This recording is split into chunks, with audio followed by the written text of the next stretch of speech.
guest for today is an esteemed Indian economist who has held multiple positions of importance throughout his career. From being the Chief Economic Advisor to the Government of India to the Executive Director of the International Monetary Fund for India, Sir dons multiple hats. He is an economist, an academician, and an author. Sir, we congratulate you for your new book, India at 100, and we're delighted to have you, sir. Thank you so much, Ishika. Sir, so without further ado, we'd like to dive into the first question. You've had an impressive academic journey. How did you pivot to economics, and what can students today do to build their career in this field? If I were to be absolutely honest, life has been a series of accidents, a lot of serendipity, involved in this.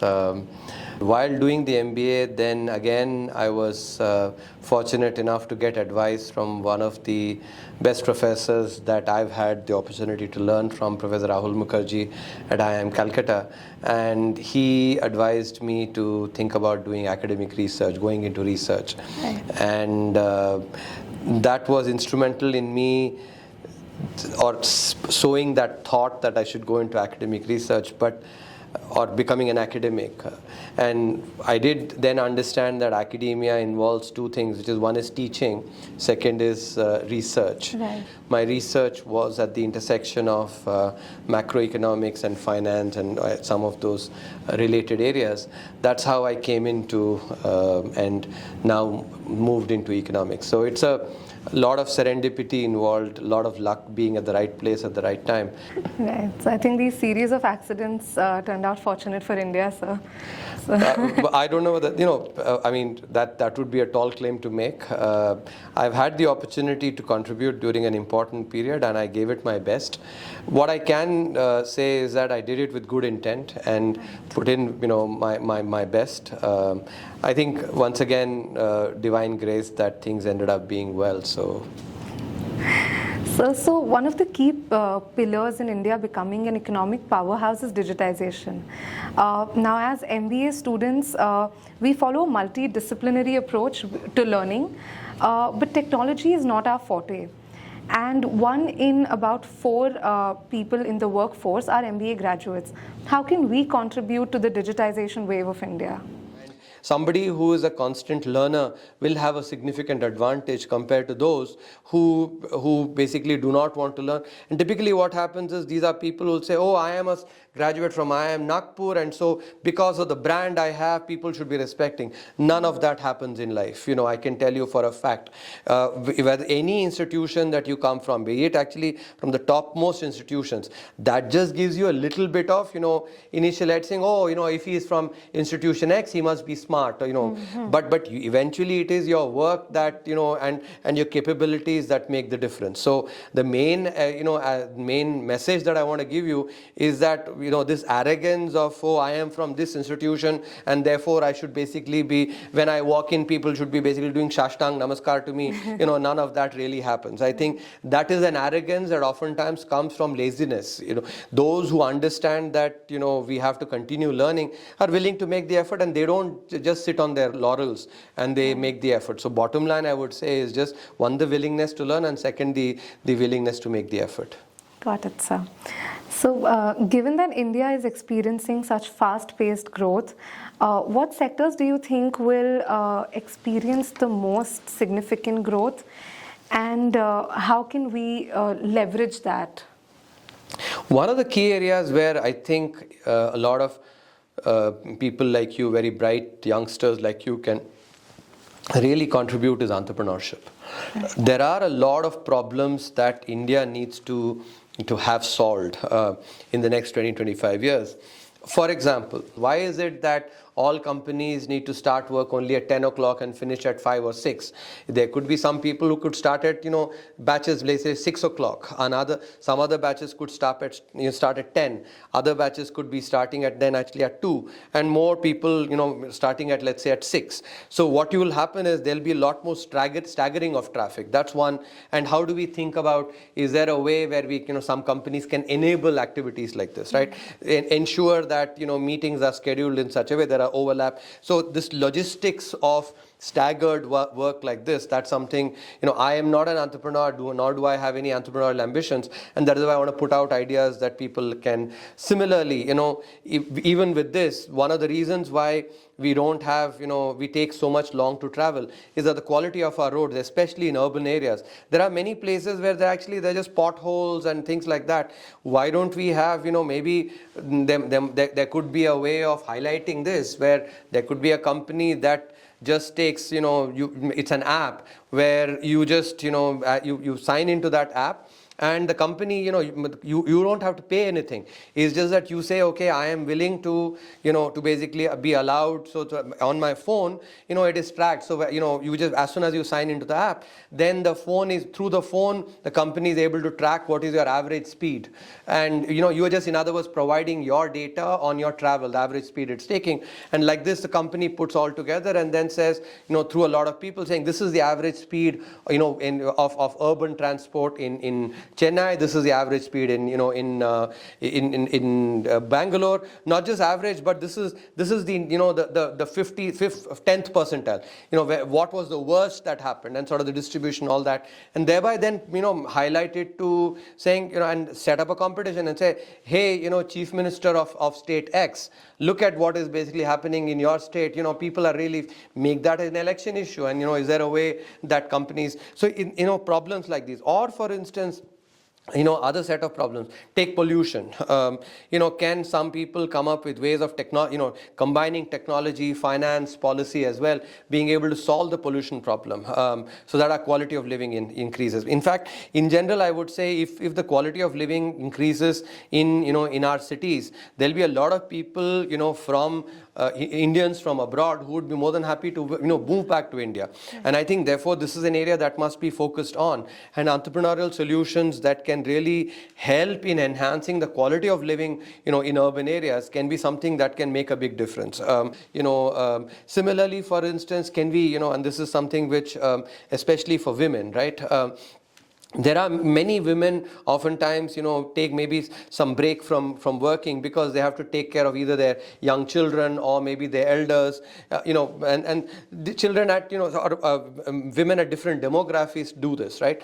Now, one of the reasons why women do that is because they don't have the confidence that if they actually keep a helper, the helper will basically take care of the kid, or let's say the elderly parents or parents-in-law, and not just women, but actually this is a problem men also. Now many of the men also are getting worried about this. But is there a way? Then again, can we use technology? Which, for instance, let's say when I had a young child, and if I've left that young child with a helper, but if I know, for instance, and the helper knows that I can just tap onto an app, and through that I can track through a camera exactly at random points how that helper is treating my kid, and the helper knows that at any point in time, let's say I can be checking whenever I get, let's say, free, then the helper will also be very careful and will develop that habit of genuinely taking care of the kid, in which case then I will develop, and me and my wife basically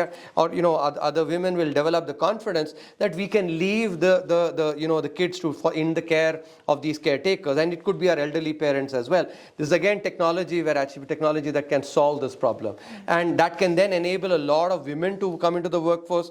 So women can be the customers for this, but women can also be the suppliers of this. There could be women themselves who could actually create companies, hire other women who are generally very good. In other words, rather than thinking about caretaking as like a liability, why can't we convert that into something which is actually as an asset? And thinking along these lines, there are so many ideas like this that can be implemented.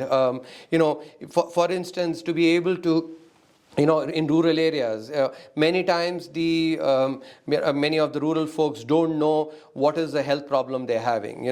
For instance, is there a way that through an app where any rural person just taps into and talks to somebody, this is what the diagnosis, and then this person just is like maybe an Anganwadi worker or somebody, or maybe a nurse, who says this is what possibly is your problem. You should be going to hospital X in city Y, rather than going going to, hospital A in city B.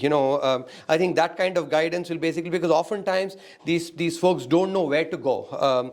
And things like these, just creatively, if we can come up with entrepreneurial solutions, in my opinion, that is really the area where there's a lot of opportunity. And one of the most important things that gladdens me about entrepreneurship is that not only are you, of course, making good for yourself, but you're providing jobs, and thereby, you are really uplifting entire families, right? Mm-hmm. You're providing employment. And, in fact, I don't have the entrepreneurial bug in me, but if I were, an entrepreneur, it would give me a lot of satisfaction to have created something that provides employment to a lot of people.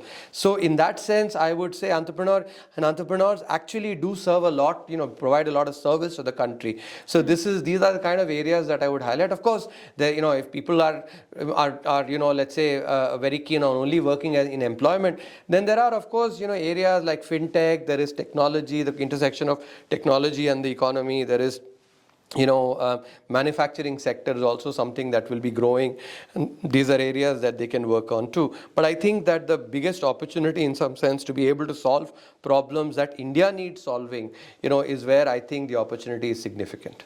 Understand. So I hope all budding entrepreneurs are making notes. Any message or any words of advice for our IIM Nagpur community and our viewers? I'll say what I have shared in a TED talk of mine. Those who are interested can go and take a look at this TED talk. If they put my name and TED talk, on YouTube, they can get that. It's a formula for life that I've myself lived, which is number of successes in life is equal to the number of attempts you make times the probability of success given an attempt.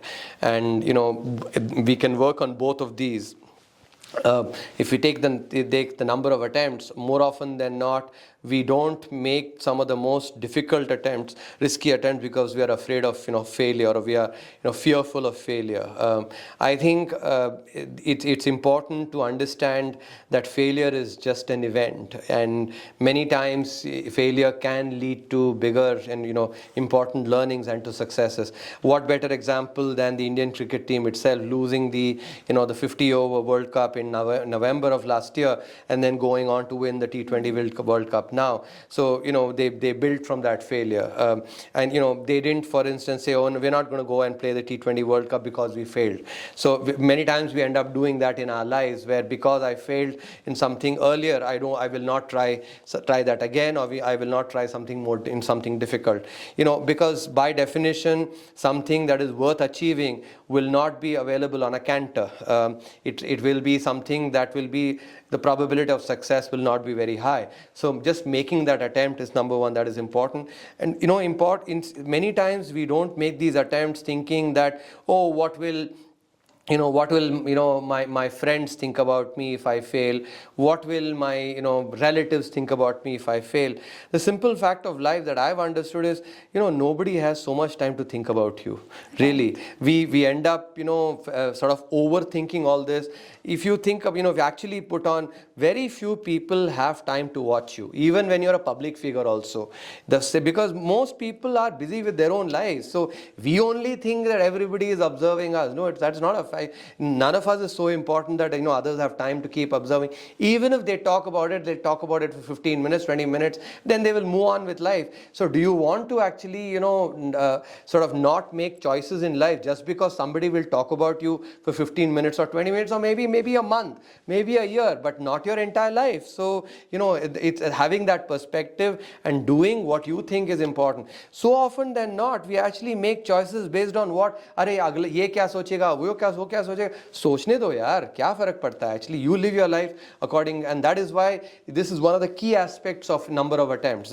The second is the probability of success, which is about building capabilities, something that we spoke about earlier, about learning. If you're a continuous learner, then you will find that the probability of success given an attempt also increases. Yeah. If you're a continuous student, so both of these things actually keep building up, your temperament to make attempts, difficult attempts, and keep building up your ability as well. You will be automatically successful. Well, so for every person who has a keen interest in economics, entrepreneurship, this is just what you needed to hear. Thank you so much, sir. It was an honor having you here. With this, we come to the end of this podcast. Bye-bye, viewers. See you soon. My pleasure.